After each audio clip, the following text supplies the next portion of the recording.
এজাক বৰষুণ দিলে একাঠু এককাল পৰ্যন্ত পানীত বুৰ যায় জোৰাবাট কিন্তু প্ৰকৃততে জোৰাবাটত বানৰ মূল কাৰণ কি এই বানক কেন্দ্ৰ কৰি অসম আৰু মেঘালয় চৰকাৰৰ মাজত প্ৰায় চলি আহিছে অৰিয়াউৰি অসম চৰকাৰৰ দাবী মেঘালয়ৰ পৰা নামি অহা পানীৰ বাবে জোৰাবাটত সৃষ্টি হয় বানৰ কিন্তু অসম চৰকাৰে এই দাবী বাৰম্বাৰ নচ্ছাত কৰি আহিছে মেঘালয় চৰকাৰে ফলত প্ৰশ্ন হয় জোৰাবাটৰ বানৰ আঁৰত আচলতে কোনবোৰ কাৰক দায়ী আৰু কিয় সামান্য বৰষুণতে একাঠু পানীৰ তলত বুৰ যায় জোৰাবাট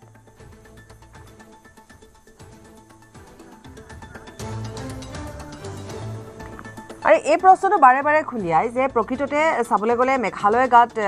অসম চৰকাৰে মেঘালয় গাতে দোষাৰোপ কৰে মেঘালয় গোটেই কথাখিনি নস্বাত কৰে কিন্তু কথা হৈছে জোৰাবাটত দিনক দিনে এই সমস্যাটো বৃদ্ধি পাবলৈ আৰম্ভ কৰিছে জোৰাবাটত পানী হোৱা বহু বিশেষ এটা বছৰ হোৱা নাই জোৰাবাটত দেখিবলৈ পোৱা যায় যে ইয়াৰ পূৰ্বে বহুত আমি যদি চাওঁ যে ৬-৭ বছৰৰ আগত জোৰাবাটত এনেকুৱা ধৰণৰ এটা পৰিৱেশ হয়তো হোৱা নাছিলে কিন্তু তাৰ পিছত লাহে লাহে জোৰাবাটৰ পানীৰ বৃদ্ধি পাবলৈ আৰম্ভ কৰিলে আৰু বৃদ্ধি পাই এতিয়া এনেকুৱা হ'ল যে সাগৰ সদৃশ হয় এজাক বৰষুণ দিয়াৰ লগে লগে জোৰাবাটত পানী যদি চাওঁ সাগৰ সদৃশ এটা পৰিৱেশৰ সৃষ্টি হয় আমি এই মুহূৰ্তত আমাৰ জ্যেষ্ঠ সাংবাদিক বলেন ভট্টাচাৰ্যৰ সৈতে সংযুক্ত হৈছোঁ বলেন প্ৰশ্ন বহুত আছে জোৰাবাটক লৈ আপোনাৰ পৰা আমি আটাইখিনি জানিম নিশ্চয়কৈ চাওক এজাক বৰষুণ দিলেই গুৱাহাটীত কৃত্ৰিম বানৰ সৃষ্টি হয় আৰু তাৰ যদি প্ৰথমে চোৱা হয় তেতিয়াহ'লে জোৰাবাটত ভয়ংকৰ বানৰ সন্মুখীন হয় আৰু যি স্থানত মই উপস্থিত আছো এই স্থানত যদি এজাক বৰষুণ হয় ইয়াত থকাৰ কোনো পৰিৱেশ নাথাকে আৰু যাৰ ফলস্বৰূপে ক্ষতিগ্ৰস্ত হৈছে মাথোন ইয়াৰ সাধাৰণ নাগৰিকসকল দেখিব পোৱা গৈছে ওচৰ চুবুৰীয়া যিকোনো ব্যৱসায় প্ৰতিষ্ঠান আছিলে সেই প্ৰতিষ্ঠানসমূহ এতিয়া ইয়াত চলাৰ কোনো ধৰণৰ উপায় নোহোৱা হৈছে সেই বাহনসমূহ বা সেই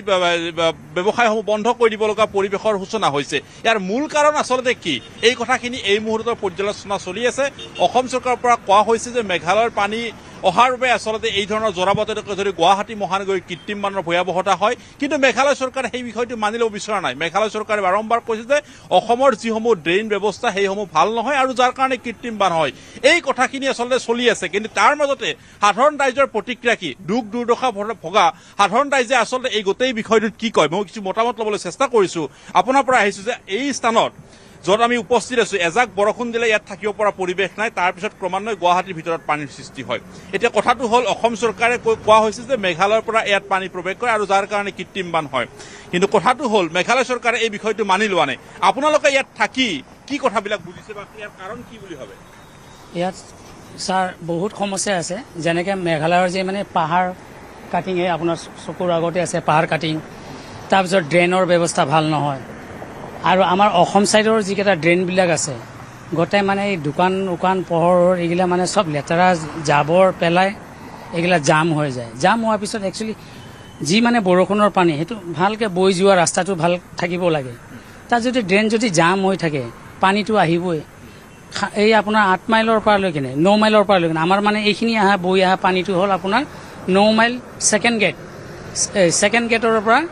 একদম আপ টু বৰ্ণিহাটলৈকে যিমানো মানে এইগিলা কোম্পানী আছে যিকেইটা মানে ড্ৰেইনবিলাক আছে চাপি উপি যিমান মানে ড্ৰেইন একচুৱেলি লাগে চৰকাৰী ড্ৰেইন একটা যি হিচাপত লাগে সেই ড্ৰেইনটো চাপি মানে সৰু কৰি দিয়া গৈছে তাৰ বিষয়ত চৰকাৰে কোনো এটা মানে ডিচিজন ভালকৈ লোৱা নাই সেইগিলা এফেকশ্যন কৰিব লাগে ড্ৰেইনটো যিমান থাকিব লাগে চৰকাৰী অনুযায়ী সেইটো ড্ৰেইনটো থাকিব লাগে কিন্তু সেই হিচাপত মানে ডাঙৰ মানে কলৈকে যাব এইটো পানীটো আপোনাৰ এখন ডাইৰেক্ট বৰ্ণি নদীলৈ যায় আৰু যিমান মানে ইয়াৰ পৰা যিমান হয় মানে একচুৱেলি ড্ৰেইনৰ ব্যৱস্থাটো ভাল নহয় তাৰ উপৰি মানে 2 নম্বৰত মেঘালয়ৰ যি মানে পাহাৰ কাটিংবিলাক পাহাৰ কাটা বোলে বন্ধ বোলে নিষেধ বুলি কেনে কৈছে চাওক পাহাৰ কাটি মানে গোটাই মানে আপোনাৰ 9 মাইল 8 মাইলৰ পৰা লৈ কিনে একদম বৰ্ণিলৈকে পাহাৰ কাটি কি অৱস্থা কৰি দিছে তাৰে পানীবিলাক বৈ মাটি পানী বালি চব আহি কেনে এই গৰু বজাৰতো এই অৱস্থা পানী যোৱা ঠাই নাই পানী যোৱা ঠাইও লাগে আৰু যি পানী বৈ কেনে সি অসম ছাইডেৰে আহে অসম ছাইডে আহিলে ড্ৰেইনৰ ব্যৱস্থাও ভাল নহয় মেঘালয় ছাইডতো দেখাই পাইছে আপুনি 2 ফুটীয়া এই 2 ফুটীয়া 2.5 ফুটীয়া এই মানে ড্ৰেইনত কেনেকৈ হ'ব দুটা কথা তেখেতৰ ভাষ্যৰ পৰা দুটা কথা উলিয়াইছে যে এটা কথা হৈছে যে ড্ৰেইন ব্যৱস্থা সম্পূৰ্ণভাৱে আচলতে ইয়াত যি ধৰণে থাকিব লাগে চৰকাৰীকৰণভাৱে সেই ধৰণৰ ড্ৰেইন ব্যৱস্থা নাই দ্বিতীয়টো কাৰণ হৈছে যে পাহাৰৰ পৰা নামি অহা পানী অৰ্থাৎ অসম চৰকাৰে কৈ অহা যিটো বিষয় যে ইউষ্টেমৰ পৰাই আচলতে যি পাহাৰ খনন হৈছে আৰু যাৰ ফলস্বৰূপে সেই স্থানৰ পৰা নামি অহা হোৰাহোৰে পানীয়ে আচলতে গুৱাহাটীৰ বা তথা জোৰাবাট অঞ্চলত কৃত্ৰিম বানৰ ভয়াৱহতা নমাই আনিছে এই কথাখিনি তেখেতসকলে স্বীকাৰ কৰিছে দ্বিতীয়তে মই যিসকল ব্যৱসায় যিসকল আচলতে ক্ষতিগ্ৰস্ত হৈছে তেখেতসকলৰ পৰা দুইষাৰ এই মুহূৰ্তত জানিব বিচাৰিছোঁ। বাইদেউ আপোনালোকৰ ওচৰলৈ আহিছোঁ যে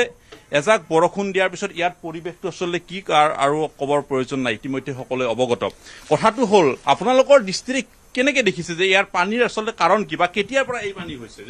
পানী বহুত হয়, আপোনাৰ এইটো ৰাস্তাটো সৰু, এইফালে ইয়াৰ পৰা পুৰা পানী উঠে আৰু যাব নোৱাৰে মানুহ, পুৰা গাড়ী চাড়ী চব ডুবি যায়, ৰাস্তাই বন্ধ তলৰ। এইটো কাৰণে হোৱা বুলি ভাবে এই পানী কিহৰ মানে কি ক'ম আৰু, ড্ৰেইন ওপৰৰ পৰা পানী আহি যায়, মেঘালয়ৰ পানী এইফালে বহুত। আপুনি অকমান কথাখিনি কওকচোন। ইয়াৰ সমস্যাটো একফালে আপোনাৰ নালাবিলাক সৰু হৈছে, আগৰ নিচিনা নাই, আৰু একফালে পাহাৰবিলাক কাটিছে, চব মেঘালয় আসামৰ যিমান মাটি আছে খহি পৰি যায়। আমাৰ কাৰণে অসুবিধা হয়, এইখিনি পানী হয়, গাড়ী ফাঁচি যায়, আমি কেতিয়াবা গুৱাহাটী যাই ফাঁচি যাওঁ, আহিব নোৱাৰোঁ 8 মাইলত। মেঘালয় চাইডৰ ড্ৰেইনৰ কথা কৈছে নে অসম চাইডৰ ড্ৰেইনৰ কথা কৈছে? মেঘালয় চাইডত বেছি অসুবিধা, ড্ৰেইনটো সৰু। আমাৰ যিহেতু অসমৰ যিটো ড্ৰেইন আছে, এনেকুৱা যদি মেঘালয় চাইডত হয় পানীটো অট'মেটিক যাব গুচি, আমাৰ কাৰণে সুবিধা হ'ব। আমি এইটো সমস্যা আজি বহুত বছৰ ধৰি, যেতিয়া চিংগল ৰাস্তা আছে তেতিয়াৰ পৰাই কৰি আছোঁ। সমস্যা এইখিনি যেতিয়া পানী আহি যায় আমাৰ ইয়াৰ মানুহবিলাক বহু অসুবিধা হয়। ইফালৰ পৰা যিটো পাহাৰৰ যিটো সমস্যাৰ কথা কৈ থকা হৈছে অসম চৰকাৰৰ, যে মেঘালয়ত যথেষ্টখিনি পাহাৰ কাটিছে আৰু যাৰ কাৰণে পানীটো হুৰা হৈ নামি হয়, একে সময়তে পানীটো জমা হৈ যায়। হয় মেঘালয়ৰ যিবিলাক পাহাৰ কাটিছে এইবিলাক মাটি চব খহি আহে, বৰষুণ দিলে ৰাস্তাত আহে। ইয়াতে আপোনাৰ যোৰাবাটৰ সমস্যা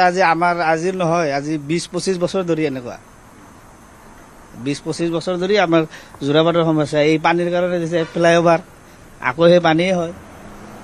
এতিয়া কথাটো হ'ল ব্যৱসায়িকভাৱে এই অঞ্চলটো যি ধৰণে এটা আগবাঢ়িছিলে, এই ব্যৱসায় ক্ষেত্ৰত এতিয়া মানুহবিলাকৰ যথেষ্টখিনি সমস্যাৰ সন্মুখীন হৈছে, নহয় জানো? হয়। এতিয়া এনেকৈ থাকিলে প্ৰত্যাহ্বানটো আপোনালোকে সদায় লৈ থাকিব লাগিব। আজি আপোনাৰ দোকানখন এবাৰ বৰষুণ দিলে ইয়াত ভিতৰত পানী সোমায়, ওচৰ চুবুৰীয়া দোকানসমূহ কিছুমানে উল্লেখ কৰিছে যে বন্ধ কৰি দিব লগা পৰিৱেশ আহিছে। কি হ'ব এতিয়া কথাখিনি? কি হ'ব এতিয়া, বনাব লাগে আৰু কি হ'ব? কি কয়? ড্ৰেইন ৰাস্তা বনাব লাগিব, এইটো সমাধান কৰিব লাগিব। আৰু আমাৰ এইফালে মোটামুটি ঠিকেই আছে, কিন্তু মেঘালয় বেছি অসুবিধা, এইটোৱেই পানী আমাৰ ইয়াত আহে। অৰ্থাৎ তেখেতসকলে স্পষ্টকৈ এই কথাখিনি ক'ব বিচাৰে যে অসম আৰু মেঘালয়ৰ, অসমৰ যি মাটিত থকা যিসমূহ ড্ৰেইন, সেইসমূহ ড্ৰেইন ঠিকেই আছে। মই এটা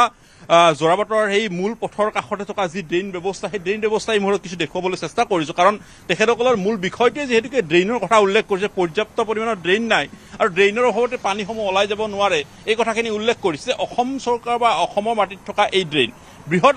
আকাৰৰ এই ড্ৰেইন, কিন্তু অথচ অসমৰ মাটিত এই বৃহৎ ড্ৰেইন থকাৰ পিছতো কিন্তু চুবুৰীয়া মেঘালয়ৰ যিসমূহ পথৰ কাষত থাকিবলগীয়া ড্ৰেইন, সেইসমূহ ড্ৰেইন তেনেই সৰু আৰু নিষ্ক্ৰিয় হৈ থকা, অৰ্থাৎ পাহাৰৰ পৰা নামি অহা মাটি যি মুহূৰ্ততে আচলতে সেই মাটি পৰি গৈ ড্ৰেইনৰ ভিতৰত আৰু তাৰপিছত ড্ৰেইন আবদ্ধ হৈ পৰে আৰু ড্ৰেইনৰ পিছত আৰু পানী ওলাই যোৱাৰ কোনো ব্যৱস্থা নাথাকে। অৰ্থাৎ তেখেতসকলে কৈছে যে ওচৰ চুবুৰীয়া যিসমূহ কল কাৰখানা আছে তাৰ পৰা পেলনীয়া জাবৰ জোঁথৰসমূহ আহি সেই ড্ৰেইনত পৰাৰ পিছতে ড্ৰেইনসমূহ বন্ধ হৈ পৰে আৰু যাৰ কাৰণে কোনো ধৰণৰ পানী ওলাই যোৱাৰ পথ নাথাকে আৰু যাৰ বাবে তেখেতসকলে বছৰ বছৰ ধৰি এই ধৰণৰ সমস্যাৰ সন্মুখীন হৈ আছে। আমি যিটো ড্ৰেইন এই মুহূৰ্তত দেখুৱালো, এই ড্ৰেইনটো ক'ব পাৰি যে বৃহৎ, ইয়াত পানী যোৱাৰ যথেষ্টখিনি ইয়াত ব্যৱস্থাখিনি আছে, কিন্তু এই ধৰণৰ একেই ড্ৰেইনৰ ব্যৱস্থা কিন্তু মেঘালয়ৰ মাটিত নাই। মেঘালয় মাটিত নাই। মেঘালয় মাটিত এই যেনেকৈ অসমৰ যেনেকৈ ড্ৰেইনটো, সেনেকুৱা ড্ৰেইনটো মেঘালয় চাইডে নাই। মই আপোনাক ক'লোঁ তেতিয়াও, আপুনি 2 ফুটি, 2.5 ফুটি, 3 ফুটি, হাইয়েষ্ট 3 ফুটি হ'ব। সেনেকৈ ড্ৰেইনত মেঘালয়ৰ পানী ইমান পাহাৰ কাটি, ইমান যে পাহাৰ এলেকা, এইবোৰ পানীটো মানে এনেকৈ বৈ যাব নোৱাৰে। এনেকৈ যদি ড্ৰেইন থাকিলেহেঁতেন সিফালেও, তেনেহ'লে এই বৰষুণৰ কৃত্ৰিম বানৰ মানে সন্মুখীন ৰাইজে নহ'লে। কথাটো হ'ল তেওঁলোকৰ চৰকাৰৰ পৰা সঘনে দোষাৰোপ কৰি থকা হৈছে অসম চৰকাৰৰ বা অসমৰ মাটিত থকা সেইসমূহ ড্ৰেইন পৰ্যাপ্ত নহয় আৰু যাৰ কাৰণে কৃত্ৰিম বান বুলি কৈ থকা হৈছে। অৰ্থাৎ দোষাৰোপ, এখন চৰকাৰে আনখন দোষাৰোপ কৰাৰহে চেষ্টা চলোৱা হৈছে। নাই, তাত এটা আমাৰ অসমৰো অলপ হেৰি আছে, সমস্যা এটা আছে। খালি মেঘালয়ক দুখিলেও নহ'ব। মেঘালয়ৰো সেই মই ক'লোঁ যে আপোনাৰ অসমৰ নিচিনা ড্ৰেইন মেঘালয়তো লাগে, একচুৱেলি লাগে। মেঘালয়ত সেই হিচাপৰ ড্ৰেইন নাই, এইটো মেঘালয়ৰ দুখ।